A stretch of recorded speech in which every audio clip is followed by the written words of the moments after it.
여러분 안녕하십니까? 오늘 12번째 강좌입니다. 오늘은 여러분들과 함께 초기의 불교교단이라고 하는 주제로 말씀드리도록 하겠습니다.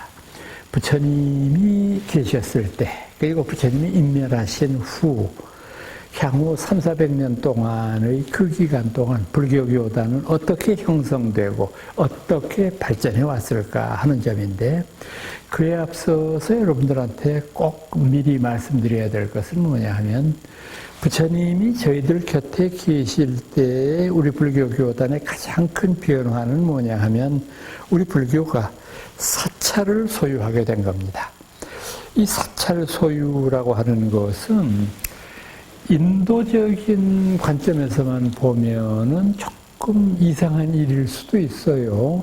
왜냐하면은 대부분의 인도의 종교는 큰 자신들만의 사찰을 가지기보다는 대개 집 없는 유랑 생활을 하는 것을 원칙으로 삼고 있었거든요. 그러다가 보니까 불교도 처음에는 사찰이 없었습니다. 그리고 부처님께서 가르치신 대로 1년에 2달 동안은 여름철 우기, 너무 비가 많이 와서 바깥 출입이 어려웠기 때문에 그 2달 동안은 바깥 출입을 삼가하고 한 군데서 수행을 해야 되고, 나머지 10개월은 천하를 유랑하면서 불교를 포교해야 됐습니다. 근데 이 2달 동안 우기를 보낼 장소가 마땅치가 않잖아요. 또 불교가 비약적으로 발전하다가 보니까 스님들의 숫자만 해도 수만 명이 넘게 되니까 이 많은 분들을 한 군데 수용하기가 불가능하지 않습니까?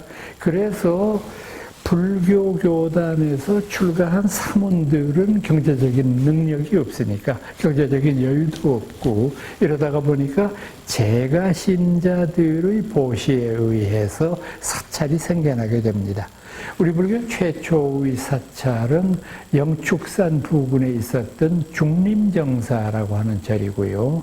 그 다음에 생겨난 절이 우리 불교교단 최대의 절이었던 그 유명한 기원정사라고 하는 절입니다. 기원정사, 죄타바나라고 인도말로 부릅니다만 아주 아름다운 일화가 있죠. 이제 이 죄타바나는 당시에 코살라라고 부르는 인도의 북부 지역에 있었던 곳의 사찰인데, 그 지역에 살고 있었던 죄타장자라고 하는 분이 있었어요. 이분은 참 그 나라에서 제일 가는 갑부이면서도 굉장히 좋은 일을 많이 했다고 그래요. 가난한 이웃을 돕고 헐벗고 굶주리는 사람들을 위해서 무료 급식소를 운영하고, 이래서 참 많은 분들에게 칭송을 받고 많은 분들이 좋아했던 분인데, 그분이 어느 날 이제 그 부처님께서 코살라에 와서 설법하실 때 참 그 독실한 불교 신자였거든요. 그래서 부처님 법문을 듣고, 법문이 끝나고 난 다음에 부처님이 어디로 가시나 이렇게 봤더니 부처님이 주무실 때가 마땅치가 않으니까 여른이 산속에 동굴 같은 데를 찾아가서 거기에서 좌선의 자세로 앉아 계시는 것을 보니까 너무도 가슴이 아프거든요. 저렇게 위대한 성인이 바위에 앉아서 뜬 눈으로 밤을 새우고 내일 또 강행군으로 설법을 하고 사람들을 만나셔야 되는데, 안 되겠다, 내가 저 어른을 위해서 절을 하나 지어드려야 되겠다, 이렇게 결심을 하고, 부처님을 위해서 짓는 절이기 때문에 코살라에서 제일 좋은 땅을 물색을 했습니다. 물색을 해서 시내 어느 곳에, 정말 요즘 우리식으로 얘기하면 금싸라기 땅이죠. 그걸 이제 딱 지목을 해서 그 땅을 사려고 했는데, 땅을 아무리 팔려고 해도 그 땅 임자가 팔라고를 안 해요. 그래서 아니, 돈을 오케이 그럼 2배로 드릴게, 이래도 안 팔아요. 그래서 이 당황해가지고, 아니 천하의 사람들이 전부 돈 조금 주면은 자존심을 다 버리는 게 일상적인 일인데 도대체 누굴까? 그래서 사람을 시켜 알아보니까 공교롭게 그 땅 임자가 그 나라 임금의 태자예요. 태자가 자기 별장으로 가지고 있는 땅이에요. 그러니까 태자도 이 제사장자처럼 돈하고는 별로 상관이 없는 사람이거든요. 그 돈을 천금을 줘도 자기 땅인데 안 팔겠다는 거예요. 그래가지고 그 이후에도 계속해서 이게 돈으로 흥정이 안 되겠구나 싶어서 왕자 가는 데마다 제사장자가 따라다니면서 태자님 제발 그 땅 좀 저한테 파십시오. 제가 긴히 쓸 데가 있어서 그런데 한 번만 좀 제 편들을 봐주시면 안 되겠습니까? 하도 따라다니면서 그렇게 당부에 당부를 하니까 나중엔 태자가 귀찮거든요. 그래서 뭐라고 얘기를 했느냐면 정말 성가신 양반이네. 내가 안 팔겠다고 그랬잖아요. 근데 정이 그렇게 그 땅을 사시고 싶으면은 좋습니다. 그러면 그 내 땅 대지 위에다가 순금을 10cm 그 넓이로 해가지고 까세요. 거기다가 다 깔면 그러면 내가 팔게요. 그 말이 떨어지기가 무섭게 제사장자가 자신의 이제 그 회계 관리원들을 구해가지고는 10cm의 넓이를 가지고 그 넓은 대지 위에 땅을 덮기 시작했습니다. 순금으로. 태자가 밖에 나갔다 들어보니까 이게 무슨 해괴한 일이 벌어지고 있는 거예요. 온 땅에 지금 황금이 덮여 있고, 그래서 이게 무슨 일이냐? 라고 물었더니 제사장자가 웃으면서 나타나서, 오늘 아침에 뵀을 때 이 땅을 황금으로 덮으면 판다 그러지 않았습니까? 그래서 황금으로 덮고 있습니다. 태자님 한 입으로 두 말하는 건 아니겠죠? 그때 태자가 진심으로 감복을 했습니다. 이 세상 사람들은 한 푼의 이득을 얻기 위해서 자존심을 버립니다. 물론 귀하께서 엄청난 부자라는 건 내가 이해를 합니다. 세상에 땅을 금덩어리로 깔다니. 그러나 그렇다고 하더라도 이거는 필시 곡절이 있을 것 같습니다. 그때 제사장자가 말씀드렸습니다. 태자님, 저는 부처님이라고 하는 위대한 스승이 있습니다. 그분이 1년에 한 번씩은 꼭 우리 고살라에 오십니다. 그분을 모시기 위한 절을 제가 마련하려고 이렇게 황금을 보시하는 겁니다. 그제서야 태자가 다시 말했습니다. 그러면 장자시여, 현재까지 대략 반쯤은 당신이 금으로 깐 것 같으니까 그 나머지 반은 내가 금으로 깔도록 하겠습니다. 그래서 나도 그렇게 훌륭한 성자이신데 부처님께 공양을 올려서 복을 짓도록 나에게도 혜택을 주십시오. 그래서 두 분, 장자님과 태자님이 황금으로 땅을 덮어서 보시에서 지은 절이 기원정사입니다. 지금 이 기원정사는 우선 그 찾아가 보면은 그 절터가 어마어마해요. 규모가. 지금 현재 슈라바스티라고 하는 데 있거든요. 이 기원정사의 터가 들어가는 입구에서부터 이제 부처님께서 이제 설법하셨다고 전하는 설법전이 제일 먼저 나타나고 그 다음에는 부처님께서 묵으셨다고 하는 숙소가 보이고 그 아래로는 부처님께서 드셨다고 하는 우물터가 아직도 그대로 남아 있습니다. 그리고 보리수도 아직 남아 있고요. 또 그쪽 앞으로 내려다 보면은 여러 요사체가 있는데 정말 그 요사체의 규모를 보면은 수천 명이 기거하셨을 것 같은 어마어마한 그런 규모입니다. 그리고 얼마 전까지만 해도 그곳은 일본의 교토대학 박물관 팀에서 와서 그 연구원들이 발굴을 하고 있던데 참 그때 제가 부러웠었습니다. 참 나라의 국력이라는 게 이런 것이구나. 그 일본은 불교 국가이기 때문에 그런 쪽에는 돈을 아끼지 않거든요. 그래서 제가 가서 같은 저하고 비슷하게 생겨서 어디서 왔냐고 물어봤더니 교도대학 교수들이라고 그러더라고요. 그래서 아유 고생 많다고 그러면서 제가 이거 사진 좀 찍어도 되겠습니까? 그랬더니 단호하게 no 그러더라고. 안 된다고.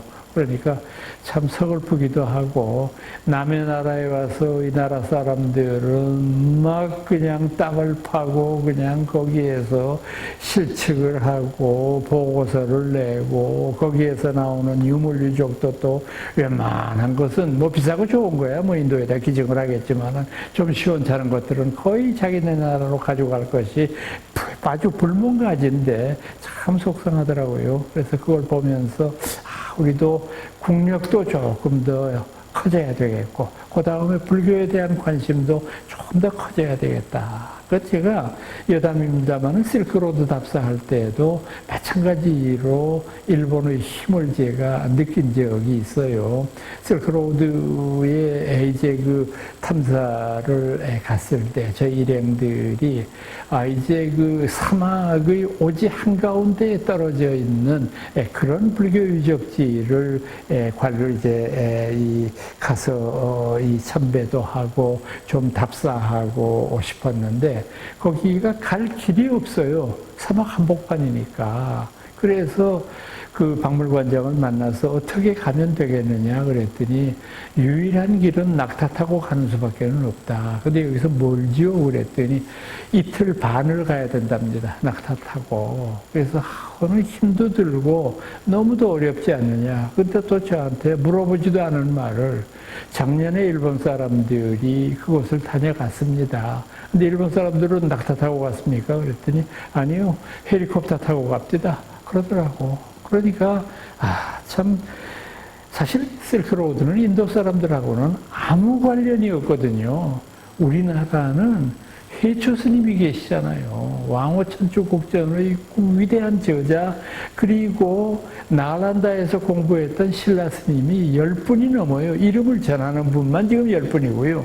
얼마나 많은 분이 실크로드에 오고 가시는 왕래길에서 돌아가셨을까요? 그러니까 이렇게 생각했을 때 우리는 훨씬 더 관심을 가지고 훨씬 더 이런 일에 투자도 해야 될 일인데도 불구하고 이렇게 제가 국력의 차이 그리고 관심의 차이를 느껴본 적이 있었습니다.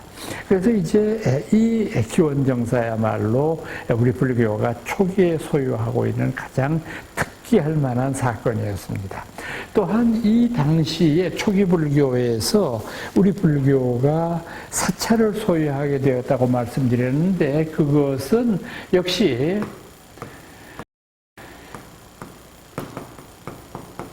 우리가 바로 이 안거라고 부르는 것을 지내기 위해서 그랬어요. 인도의 우기 2달이 너무도 비가 많이 오고 움직이기 어려우니까 2달 동안 움직이지 말아라. 그리고 한 군데서 수행해라 하는 그 법칙이 생겨나게 되었고, 그 다음에 또 하나 이제 그 당시부터 행해지던 것은 인도말로는 우파사타라고 부르고요. 우리가 이거를 포살이라고 번역을 하죠. 포살이라고 하는 거. 이 우파사타 포살이라고 하는 말은 스스로에게 자신의 죄를 묻는 일종의 참회법입니다. 이거를 부처님 당시부터 보름에 한 번씩 꼭 하도록 되어 있습니다. 한 달에 2번씩 포살경이라고 하는 불경이 있거든요. 그 불경을 보면은 놀랍게도 어느 해인가는 부처님이 스스로 그 포살의 당사자가, 해당자가 됩니다. 어떻게 포살법회를 진행했느냐 하면 둥그렇게 비구스님들이 원을 그리고 있을 때 가운데에 한 분이 나와서 무릎을 꿇고 합장하고 앉습니다. 그리고 여러 대중들에게 묻습니다. 지난 보름 동안 제 행동 속에서 살생을 하거나 혹은 살생을 획책하려고 하는 일을 보신 적이 있습니까? 대중이 침묵하면 없다는 뜻이고, 만약에 있으면 지적을 해야 되고요. 그 다음에 똑같은 질문을, 제가 지난 보름 동안에 도적질을 한 것을 본 적이 있습니까? 아니면 도적질 하려고. 즉 5개를 신구의 3업에 맞추어서 질문을 하니까 15번 질문을 하는 거죠. 15번 이렇게 질문을 해서 아무런 침묵이 없이 침묵이 흐르게 되면 그날의 이제 그 자신의 보살법은 마치게 되는데, 부처님이 그 당신의 제자들 앞에서 무릎을 꿇고 앉아서 그 법회를 진행하시는 거예요. 지난 보름 동안 나에게서 이런 그릇된 행위를 한 것을 본 적이 있습니까? 나에게서 이런 그릇된 말을 한 것을 행여라도 들으신 적이 있습니까? 이렇게 물으니까 참 그걸 보고서 저는 이건 거의 부처님의 본래 모습에 흡사한 장면일 것이라는 확신을 가지게 되었고, 정말 이 보살법회라고 하는 것은 우리 불교에서 뺄 수 없는 중요한 법회구나 하는 것을 느끼게 되었습니다. 자, 그 다음에 이 초기의 불교에서 부처님 인멸 후에 생겼던 가장 중대한 변화는 뭐냐 하면은 불교의 분파가 시작되었다고 하는 점입니다.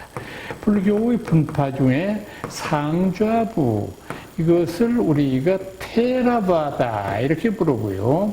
그 다음에 테라바다의 뜻에 반대하는 입장을 가진 이들을 우리가 대중부 이렇게 부르는데, 대중부는 마하쌍히카라고 부릅니다. 그러니까 이 마하쌍히카라고 부르는 분들을 대중부라고 부르는 이유는 뭐냐 하면은 상좌부, 즉 어떤 전통 묵수적이고 어떤 의미로 보면은 굉장히 보수적인 집단들을 상좌부라고 불렀고, 이 대중부는 조금 개혁적이고 진취적인 경향을 가진 젊은이들의 무리를 우리가 대중부라고 불렀던 거죠. 그러니까 이 상좌부와 대중부의 둘로 갈리게 되는 것은 모든 인간사의 일이 그렇습니다만 아주 작은 일로 비롯이 돼요. 제가 구체적인 예를 들게요. 경전에 나오니까. 이게 둘로 갈리게 된 내력을 보면은 우리 불교에서 출가자들이 꼭 지켜야 될 것이 뭐냐면 오후 불식회라는 게 있거든요. 오후라는 건 두말할 나위도 없이 12시 아닙니까?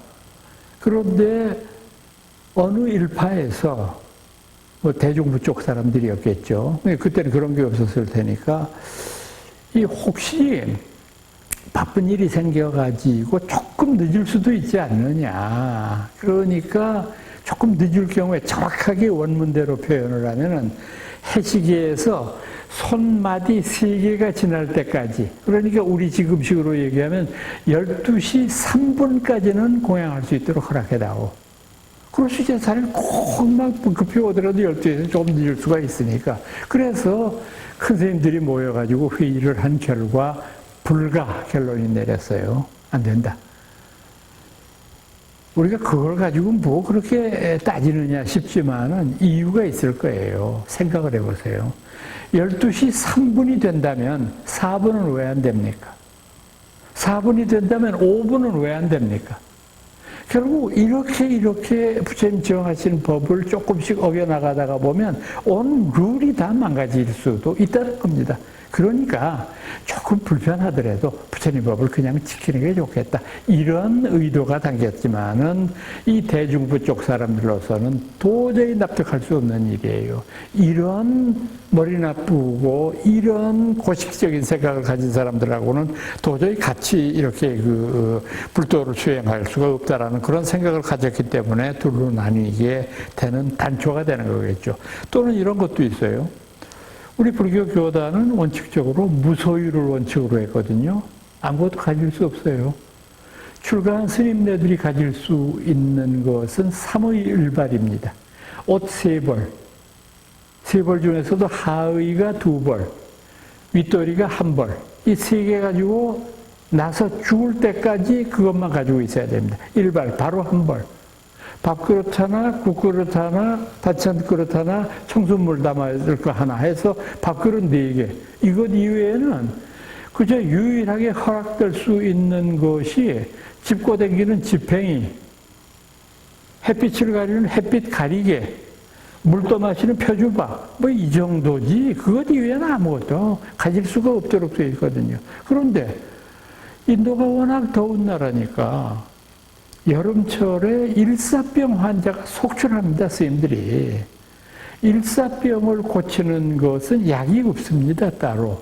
일사병을 고칠 수 있는 유일한 약은 그늘로 사람을 모시고 가서 그곳에서 허리띠를 풀르고 가슴을 풀어헤쳐서 편안하게 하고 난 다음에 부채질을 하고 그 의식을 잃은 사람의 입안에다가 소금을 조금씩 넣어주면은 조금만 지나면 다시 의식을 회복하거든요. 그러니까 이게 뭐 만병통치는 소금이죠, 뭐.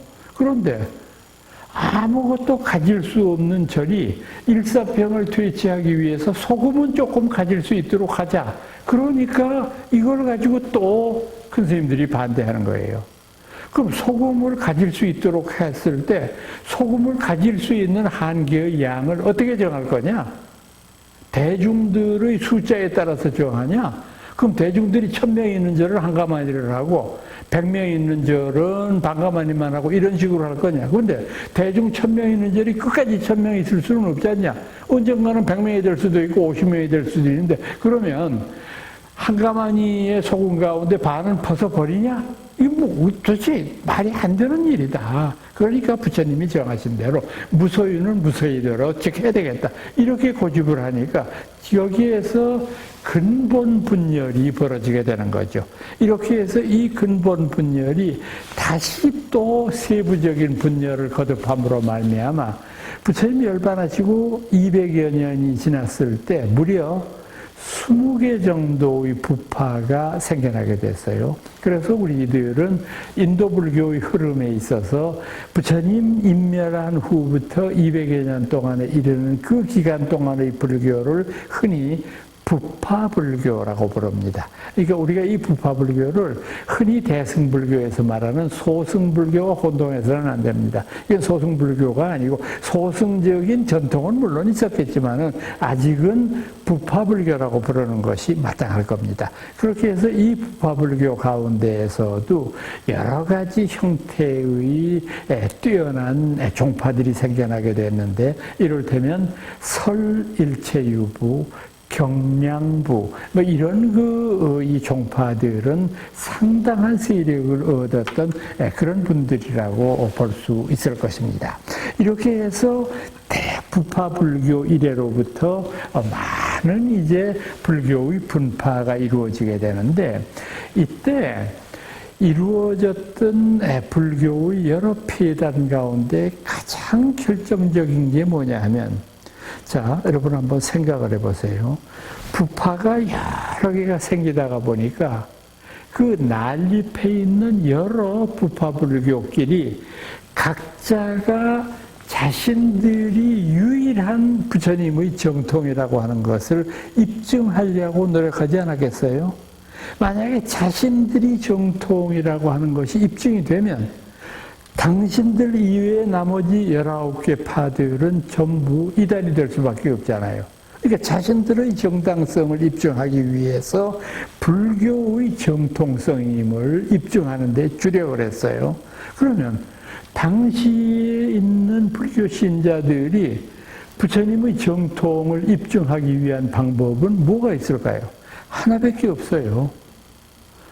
경의 가르침에 따라서 자신들이 실천하느냐 이것만 입증하면 돼요. 이것을 입증하지 못하면은 아무런 부파불교에서 정통을 입증할 수가 없지 않겠습니까? 여기에 몰두하게 되는 거죠. 자, 이제 이러다가 보니까 이 불교의 여러 부파가 벌어지게 되는 근본 원인은 바로 대장경의 해석에 따른 차이가 있게 되는 겁니다. 자, 대장경. 이 대장경이라고 하는 것은 인도말로 트리피타카 이렇게 부르는데 트리피타카라고 하는 것은 흔히 얘기하는 대로 경율론, 삼장을 말하는 겁니다. 경이라고 하는 것은 수트라, 율이라고 하는 것은 비나야, 그리고 론이라고 하는 것은 샤스트라, 이 셋을 가리키는 말입니다. 이것을 중국 사람들이 어떻게 번역하느냐 하면 삼장 이렇게 번역을 했거든요. 추리라고 하는 말이 제가 여러 차례 말씀드리죠. 산스크리트가 영어의 어원이라고, 트리라고 하는 말이 영어로 1, 2, 3 그러잖아요. 트리 그러잖아요, 이 사람들은. 그러니까 세계의 피타카라는 광울이라는 말이거든요. 그러니까 세계의 광울이라는 뜻이죠. 그러니까 부처님이 인멸하신 이후에 부파불교가 생겨나기 직전에 우리 불교에서 최초로 했던 가장 큰 불사가 뭐냐 하면은 삼장의 편집이에요. 대장경의 편집이에요. 그러니까 이것이 왜 중요한 의미가 있느냐 하면은 인도라고 하는 나라는 옛날부터 위대한 성인이 출연하셔서 가르침을 주었을 경우에는 그 가르침을 글로 남기는 것은 금기시했어요. 좋지 못한 일이라고 생각했어요. 왜냐하면 언어가 가지고 있는 그 어마어마한 힘을 글로 쓰게 될 때는 죽어버리잖아요, 이미. 언어가 가지고 있는, 여러분들도 지금 제 강의를 듣고 계시지만 제 강의를 들었을 때의 감동과 이걸 책으로 보는 것은 현격한 차이가 있거든요. 그렇기 때문에 언어가 가지고 있는 위대한 어떤 힘 같은 것이 글로 썼을 경우에는 사라질 우려가 있다고 생각했던 거예요. 그럼 어떻게 보존하느냐? 언어에서 언어로, 마치 우리 선종에서 이심전심이라고 해서 마음에서 마음으로 라고 하는 말을 쓰는 것처럼 성인의 성스러운 가르침을, 그것을 가장 잘 기억하는 제자에 의해서 다시 언어로 기억이 되고 그것이 또다시 언어로 이어지고 해서 이것이 끊임없이 이어지는 것, 이게 가장 소중한 일이라고 생각을 했던 거죠. 아직까지도 그 전통이 살아있어요. 인도 사람들은 기억력이 비상해요. 제가 인도에서 저는 대학원 소속이었거든요. 이 Department of Far East, 그러니까 이 극동지역 학과라고 하는 그런 과에 있었는데, 그 과에는 중국 교수 하나, 일본 교수 하나, 한국 교수 하나 이렇게 이제 세 분이 근무를 했었는데, 이제 거기에 제가 강의하면서 인도 생활도 제가 이제 익숙해지고 하다가 이렇게 보니까 나중에 인도 사람들하고 친해지고 보니까 인도 사람들이 캐스트를 없애기가 참 어려운 것이 이름 속에 이미 그 캐스트가 다 드러나더라고요, 보니까. 그러다가 보니까 한 번 수드라로 태어난 사람은 아무리 훌륭해도 수드라의 대접을 받을 수밖에 없으니까 이게 참 문제구나, 그런 생각을 했는데, 제가 이제 한국에서 하던 대로 강의하고 난 다음에 이번에 중간고사 칠 테니까 여기서부터 여기까지 공부해 와라 라고 학생들한테 얘기하고, 그 다음에 이렇게 보니까 이놈들이 별로 공부를 하는 것 같지가 않아요. 그럼 밤낮 놀아. 이놈들 평소 강의할 때 뭐 태도도 별로 좋지 않았고, 근데 이것들이 왜 공부를 하나 싶어서 내가 농담 삼아 너희들 공부 안 하냐? 내일 모레가 시험인데. 그랬더니 사람들이 뭐라 그러냐? 저희 공부 다 했습니다. 뭐 나는 공부하는 거 못 봤는데 도서관에 가서도 뭐 너희들 공부하는 것도 못 봤고, 내가 강의하기 전에 강의실에서 뭐 책 들여다보는 것도 못 봤고, 어디서 공부를 해? 그랬더니 선생님 내주신 그 범위를 제일 잘 아는 선배들한테 가가지고 열심히 들었습니다. 그게 공부냐? 예, 그게 공부입니다. 또 다 외웠냐? 예, 다 외웠습니다. 그러니까 이 사람들은 확실히 제가 보기에는 기억의 능력은 우리보다는 훨씬 더 뛰어나다고 하는 걸 알았어요. 그래서 제가 이렇게 저 학생들 이렇게 보니까 뭐 바라문도 있고 샤트리아도 있고 있길래 내가 바라문 학생 보고 물어봤어요. 이 사람아, 자네들 바라문들도 족보라는 게 있나? 그랬더니 물론 있습니다. 몇백 대 위부터 족보가 있습니다. 그래, 그러면 나 한번 보고 싶다, 그 족보 좀. 그랬더니 웃으면서 이 학생이 저보고 족보가 책으로 된 거는 없고요. 책으로 된 게 없는데 족보가 어디 있어요, 이놈아? 그랬더니 여기 있습니다, 그러더라고. 그래서 내가 장난 삼아서, 그래, 외워봐라. 너희 500대 할아버지부터 시작해서. 이놈이 후딱 뚝딱 하면서 500대 할아버지에 누가 계셨고 그 할머니는 누구였고 그때 그 할아버지 할머니 사이에서 아드님 2분, 따님 3분이 있었고 그 중에 큰아드님이 일찍 돌아가셔서 그 다음에 그 아드님의 손주가 어느 분이셨는데 누구고 하자마자 제가 알았다 됐다 이제 그만하면 됐다. 그만큼 이 사람들이 암기력이 뛰어나다고 하는 걸 알 수 있어요.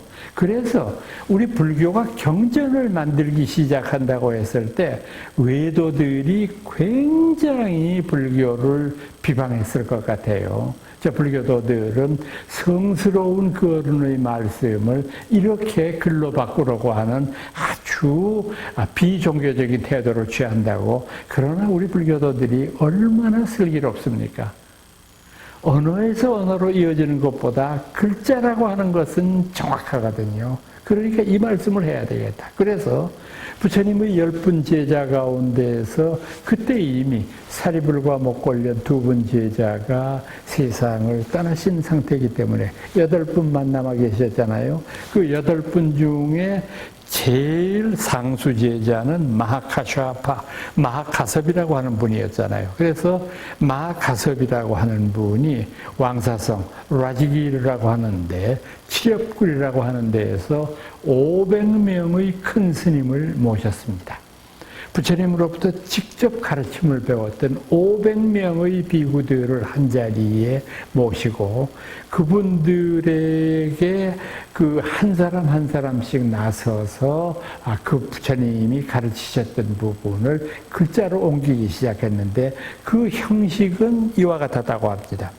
그 가르침, 대장경 중에서 경, 부처님의 말씀과 부처님의 어떤 그 체험담 아니겠어요? 이 경은 주로 부처님의 제자 중에서 아난다, 아난존자라고 하는 분이 제일 앞에 나서서 선창하는 그런 역할을 했었고, 왜 그러냐면 아난이라고 하는 분은 부처님이 대도를 이루신 다음부터 열반하실 때까지 그 어른을 그림자처럼 시봉하면서 45년을 곁에서 모셨던 분이거든요. 그러다가 보니까 부처님이 설법하신 내용을 누구보다도 가장 많이, 가장 정확하게 기억하고 있는 분이 아난존자였거든요. 그래서 경은 아난존자가, 그리고 율이라고 하는 것은 비나야라고 제가 썼습니다만은 불교도들이 지켜야 되는 언행의 계율 조항이거든요. 이거는 부처님 제자 중에서 우팔리라고 하는 제자가 주로 담당했습니다. 왜 우팔리가 담당했느냐 하면 10대 제자 가운데 우팔리는 유일하게 수드라 출신입니다. 다른 분들은 다 브라흐만이나 크샤트리아나 최소한 바이샤지, 수드라 출신은 이분이 유일한 10대 제자 중에 한 분 끼인 분인데, 이 우팔리라고 하는 분은 출가하기 이전에 이발사를 했어요. 수도라면서. 그러다가 보니까 부처님께서 불교도가 되기 위해서 오신 분들, 특히 비구니가 되기 위해서 부처님 앞에 합장하고 삼배를 올리는 제자들의 머리를 깎아주는 역할을 우팔리한테 맡겼거든요. 그러니까 그때 우팔리는 부처님이 머리에 손을 얹으시면서 그대는 이제 비구가 되고 비구니가 된 이상 앞으로 이러이러한 일들을 하지 말아야 되느니라. 받아들이겠는가. 이렇게 하나하나 약조를 했는데 그거를 제일 많이 보고 제일 많이 듣고 제일 많이 기억한 분이 우팔리였거든요. 그래서 우팔리가 그 일을 담당했습니다.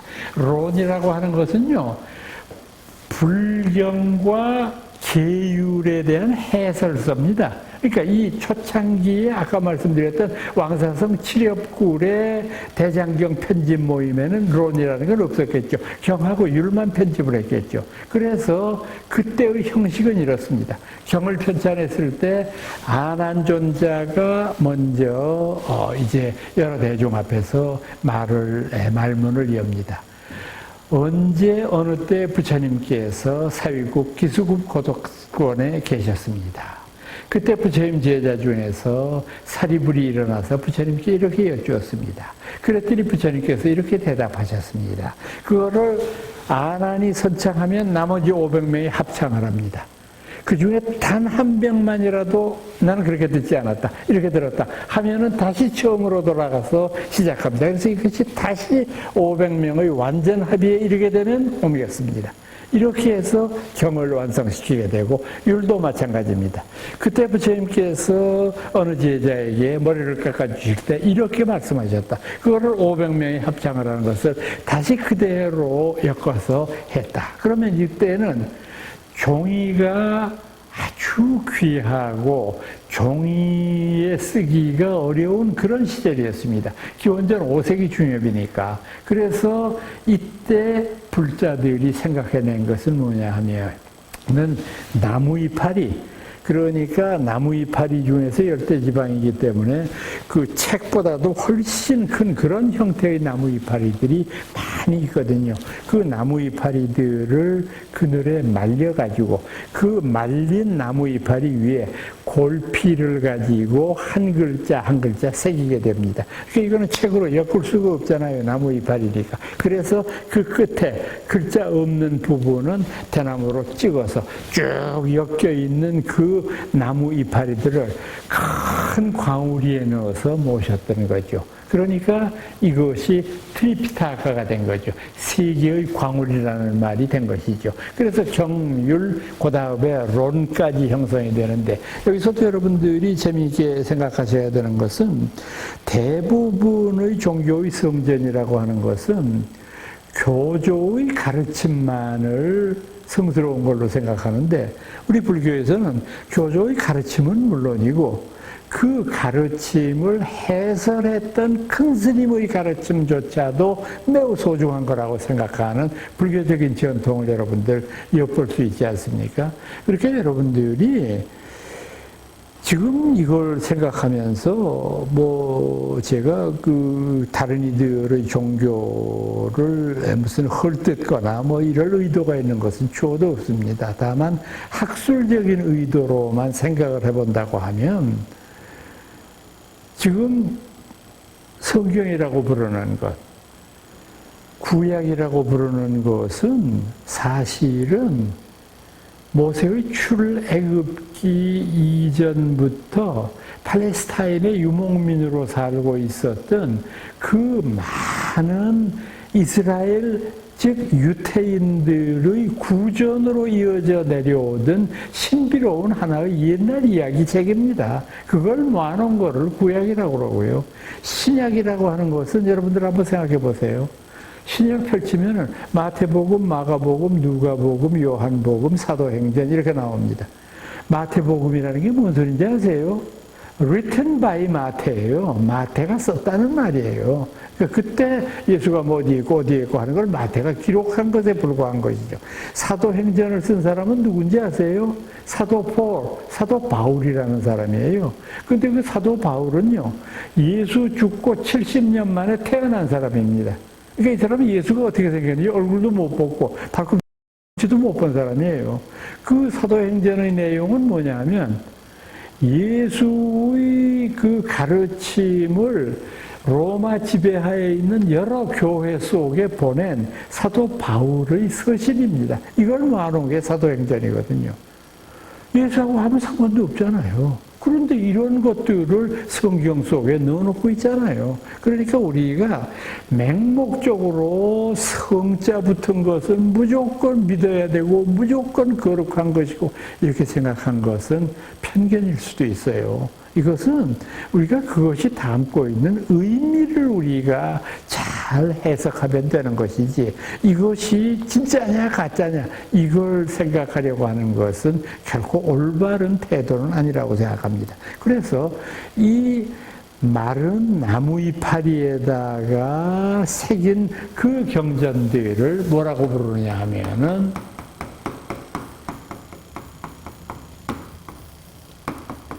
폐엽경이라고 부릅니다. 폐엽경, 나무 이파리에다가 새긴 경전해서 폐엽경이라고 그러죠. 그런데 이 폐엽경은 처음에 몇십 년 동안에는 문제가 없지만 한참 지나고 나니까 문제가 좀 생겨요. 이게 나무 이파리가 수분이 다 없어지게 되면 결국은 바스라지게 돼 있거든요. 그러니까 이 폐엽경을 보다 좀 영구하게 보존할 방법이 없겠는가.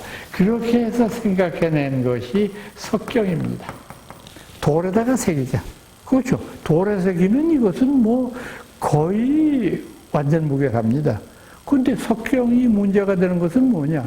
우선 새기기가 어려워요. 돌에다가 이걸 어떻게 팝니까? 그 다음에 새긴다고 할지라도 그 다음에는 움직이기가 어려워요. 바위에다 새긴 걸 어떻게 움직입니까? 여러분, 우리나라에도 석경이, 유명한 석경이 있어요. 우리나라에서 가장 유명한 석경은 뭔지 아세요? 여러분, 전라남도의 화엄사라는 절 아시죠? 그 화엄사라는 절에 외벽, 그 화엄사라고 하는 절에 이제 외벽을 둘렀던 큰 담장에 새겨졌던 것이 화엄경 60권본입니다. 이거를 새겨서 넣었거든요. 그래서 이것은 우리나라의 최초의 석경입니다. 그런데 이 석경이 불행하게도 임진왜란 때 외적의 침입으로 말미암아 모두 다 파괴된 겁니다. 그래서 저는 그때 학생일 때니까 볼 수 없었습니다만은 1960년도 중반에 동국대학 박물관에서 이 화엄석경을 수습한 그런 보고서가 나와 있습니다. 그래서 거기에서 그때 그 보고서를 보면은 화엄석경 중에서 깨진 파편을 12구루마를 건져냈다라고 하는 표현이 나옵니다. 그러니까 구루마로 이제 소 말이 끄는 구루마에 12이니까 양이 얼마나 많겠습니까? 그래서 그 중에서 제일 성하게 남아있는 것은 한 파편에 글자가 한 8자 새겨진 게 있고요. 아주 작은 건 한두 자 새겨진 게 있죠. 그래서 지금도 동국대학교 박물관에는 화엄사 화엄석경을 여러 이 관람객들에게 보여주기 위해서 이제 전시하고 있습니다. 이 석경이 그런 이제 어려움이 있다가 보니까 그 다음에 발명한 방법이 목판입니다. 목판. 이거는 인류의 인쇄혁명에 있어서 가장 혁명적인 발명이라고 저는 생각합니다. 이걸 최초로 발명한 사람들이 중국 사람들이죠. 그래서 이거는 목판에다가 새기니까 목판에 새긴 것은 그 위에다가 검은 티를 칠하고 한장지로 찍어냈을 경우에 100권을 찍어내건 1000권을 찍어내건 다를 일이 없잖아요. 혹시 절에 불이 나거나 급하면은 이거 들고서 그냥 나가버리면 되잖아요. 그러니까 이것은 정말로 위대한 겁니다. 그런데 이 최초의 발명품이었던 중국의 송판 대장경은 몽고의 병난으로 다 불타버리고 그 두 번째로 이 대장경을 완성시킨 사람들이 한국 사람들입니다. 고려 사람들이죠. 고려의 우리 선조들이 만들었던 이 초조대장경은 대각국사 의천의 발원에 의해서 만들어진 것이지만 이것도 또한 몽골한테 다 불타버리고 그 다음 고려 고종 때 한국인들이 두 번째로 만든 제조대장경이죠. 두 번째 만들었다고 그래서 그것이 바로 지금 여러분들이 해인사에서 보시는 팔만대장경입니다. 인류 역사 위에서 가장 오래된 대장경이고요. 인류 역사 위에서 가장 귀중한 보패 가운데 하나가 바로 이 해인사에 모셔져 있는 목판대장경입니다. 그래서 이것을 통해서 많은 불교도들이 말 그대로 불교의 어떤 위대한 선언을 충분히 납득할 수 있는 그런 계기를 이룬 것이라고 볼 수 있었던 것이죠. 자, 이와 같이 해서 우리 불교를 통해서 소위 이제 대장경이라는 게 등장하게 되면서 이 대장경을 아까 말씀드렸던 20개 정도의 부파가 각각 자기들에게 유리하게 해석하는 그런 일들이 론장에서 벌어지게 되지 않습니까? 그래서 우리 대장경이 8만 대장경이 된 이유가 여기에 있습니다. 팔만대장경이 된 이유는 크게 두 가지가 있어요. 하나는 지금 말씀드린 22여 개의 부파가 각각 자기들의 타당성과 정통성을 입증하기 위해서 논설을 자기들에게 유리하게 만들다가 보니까 경율에 비해서 논이 많아지게 되잖아요. 20개 부파가 막 만들어내기 시작하니까. 두 번째는 중국말로 이 대장경이 번역되면서부터 그 큰 문제가 생겨나게 되었어요. 그러니까 예를 들어서 여러분들 좋아하시는 법화경이라고 하는 불경이 있죠. 그 법화경은요, 흔히 지금 여러분들이 읽으시는 게 묘법연화경이라고 해서 7권짜리가 있습니다. 그런데 정법화경이라는 게 있어요. 그건 10권짜리예요. 그것 말고 천풍법화경이라는 게 또 있어요. 그러니까 똑같은 산스크리트 원본을 가지고 3개의 한문본이 나오잖아요. 여러분들 조석으로 독송하시는 반야심경만 해도 한문 번역본이 6개가 나와요. 지금 여러분들은 주로 현장 스님이 번역한 마하반야바라밀다심경, 관자자보살 행심반야바라밀다시 이것을 이제 주로 독송하시는데 그것 말고도 5개가 더 있다는 뜻이 됩니다. 그러니까 이만큼 대장경이 하나의 원본을 가지고 많은 중국말 번역본이 나오게 되니까 말 그대로 대장경이 8만 대장경이 되어버린 셈이죠. 그러니까 경전의 숫자가 이렇게 많아지고 또 이 부파불교 시대에 자신의 정통성을 입증하기 위해서 굉장히 불교가 형식적이고 이걸 학술불교라고 부르죠. 학문만을 중요시하게 되는. 그러니까 어떻게 됩니까? 일반인들은요. 아무리 절에 열심히 가더라도 너무 어려워서 스님들의 말을 이해할 수가 없잖아요. 스님들이 이 어려운 교학적인 것만을 연구하고 그것만을 강의하다가 보니까 일반 백성들이 어디 그렇습니까? 불교를 전문적으로 공부한 이들도 없고 정말 어렵게 하루하루를 살아가는 이들인데 그들에 의해서 불교가 이해되는 것은 부처님을 믿으면 행복이 온다. 얼마든지 받아들일 수 있는 일이에요. 부처님을 믿게 되면은 나에게 무한한 행복이 온다. 그것도 믿을 수 있는 일이에요. 그런데 지금 스님들이 가르치는 것은 50교판론이 어떻고 마음의 단계에서 육식과 제칠 마나스의 차이점은 뭐고 제칠 마나스와 제발 아라야의 차이점은 뭐고 끊임없이 이런 논쟁들을 일삼게 되니까 일반인들은 정말로 불교를 이해할 수가 없게 되니까 어떻게 됩니까? 저절로 대중들과 불교가 멀어지게 되지 않습니까? 이런 폐단을 낳게 되는 거죠. 물론 이런 폐단이 있었음에도 불구하고 부파불교 시대의 불교 교학이 전부 다 잘못된 것만은 아니에요. 여러분들 그렇게 생각하시면 안 돼요. 이 학술적인 불교의 바탕이 없었으면 불교는 결코 오늘날 우리가 보는 바와 같은 엄청나고 비약적인 발전을 이룩하지는 못했을 거예요. 또 그뿐이 아닙니다. 부파불교의 여러 논서들은 나중에 부파불교를 비판하고 발달하게 되는 대승불교를 이룬 원동력이 되었다고 해도 과언이 아닙니다. 이를테면 십주비바사론이나 구사론 같은 저술은 대승불교의 완성자라고 전하는 용수보살 중론을 이룩하는 데 있어서 굉장히 그 밑받침이 된 중요한 논서거든요. 또 섭대승론 같은 위대한 저술들도 마찬가지입니다. 이런 저술들은 결코 보통 사람들의 상식으로는 쉽게 이해되지 않는 그런 위대한 경지를 얻을 수 있는 가르침이었다고 생각합니다.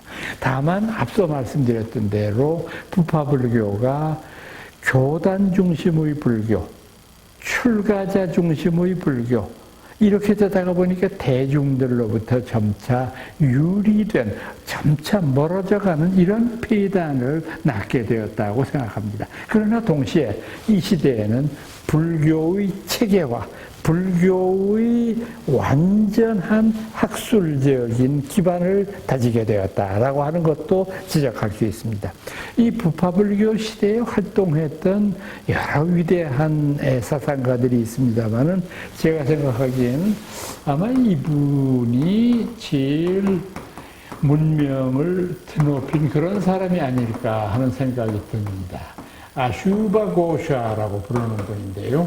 우리말로는 마명 이렇게 번역하지 않습니까? 이 마명이라고 하는 아슈바 고샤라고 하는 분이 가장 뛰어난 분인데 이분은 기원을 전후한 시대에 활동했던 분으로 쿠샨 왕조의 카니슈카라고 하는 임금의 종교 고문을 지냈던 분입니다. 이제 이분이 굉장히 그 중요한 불교적인 업적을 이루게 되는데 우선 이분은 뛰어난 저술 중에서 가장 제가 이제 그 강조하는 것은 뭐냐면 이분이 불소행찬이라고 하는 책을 쓰셨어요. 이 불소행찬이라고 하는 책은 인도말의 부다 차리타라고 하는 책을 우리 한문으로 옮겼을 때 불소행찬 이렇게 그 번역을 한 것인데 이 불소행찬이라고 하는 책은요 이를테면 부처님의 생애를 서사시로 표현한 겁니다. 근데 참 이분이 시적인 기질이 굉장히 뛰어난 분이었다는 걸 지금 제가 읽어봐도 참 감동스러운 부분이 많은데 제가 그 기억나는 몇 구절만 여러분들한테 지금 암송을 해드릴게요. 이제 최초의 부처님이 깨달음을 얻으시고 난 다음에 왕사성에 있는 이제 임금님을 만나기 위해서 들어가는 그 장면을 여론이 묘사하고 있습니다. 어떻게 묘사하고 있느냐 하면은 해탈한 분이 해탈할 사람들을 이끌고 황금의 빛도 아름다운 세조는 왕사성에 들어가셨네. 고해의 바다를 건넌 분이 고해의 바다를 건널 이들을 이끌고 황금의 빛도 아름다운 세조는 왕사성에 들어가셨네. 참 아름답잖아요. 똑같은 그 말을 표현하면서도 굉장히 아름다운 그 어구위로 표현하는 것이 인상적인데 이 부다차리타라고 하는 것은 제가 보기에는 부처님의 생애를 기록한 거의 완벽하고 가장 아름다운 그런 저술이라고 생각을 합니다. 그런데 이 아슈바고샤, 마명이라고 부르는 분을 대승기실론의 저자로 오해하는 분들이 가끔 계신데 이름은 물론 똑같습니다. 마명. 그런데 연대로 봤을 때 이건 불가능합니다. 제가 마명보살 말씀드렸잖아요. 기원 전후한 시대인데 대승기실론이라는 책이 등장하게 되는 것은 아무리 빨라도 기원 후 5세기 이후입니다. 다시 말해서 중국에서 열애장 사상이 확립된 대승불교의 중후반기에 들어서서 나오는 가장 뛰어난 학술서적이거든요. 그렇게 봤는데 아무리 아슈바고샤가 위대한 분이라고 하더라도 500년의 시간 간격을 두고 다시 또 태어났을 리는 만무한 것이고 그렇다고 본다면은 아슈바고샤라는 동명이인이 있는 것이 아닌가 이렇게는 생각해 볼 수 있지만 바로 부다차리타를 쓴 아슈바고샤가 대승기실론의 저자다 이렇게 말하는 것은 옳지 못한 판단이라고 생각합니다. 오늘은 여러분들께 과연 부파불교 시대의 불교는 어떤 모습이었을까 이 부분에 대해서만 말씀드렸습니다.